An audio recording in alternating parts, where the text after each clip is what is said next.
मुअज़्ज़ज़ नाज़रीन अस्सलामु अलैकुम। नाज़रीन, आज की अहम और बहुत बड़ी खबर से आपको आगाह करते चलें कि इसराइल हमेशा फ़लस्तीन पर हमले करता आ रहा है और यही वजह है कि तमाम मुस्लिम ममालिक इसराइल से नफ़रत करते हैं।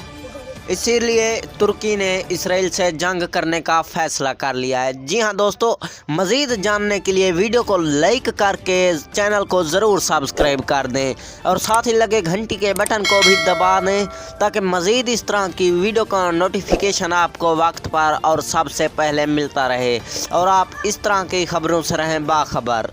तो दोस्तों, आपका कीमती और प्यारा वक्त ज़ाया किए बगैर बढ़ते हैं वीडियो की जानिब। तुर्की के वज़ीर आज़म ने कहा है कि अब हम इसराइल से तंग आ चुके हैं, इसीलिए तुर्की के वज़ीर आज़म ने अब इसराइल से जंग करने का फ़ैसला कर लिया है।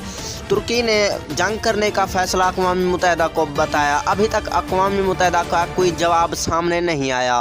तो दोस्तों, देखते हैं कि अब अक़वाम मुत्तहिदा क्या कहता है। अक़वाम मुत्तहिदा अगर कहता है कि तुर्की इसराइल से जंग कर दे तो तुर्की इसराइल को तबाह कर सकता है। तो दोस्तों, मिलते हैं नेक्स्ट कोई अच्छी सी वीडियो में। तब तक के लिए हमें दीजिए इजाज़त। अल्लाह निगहबान।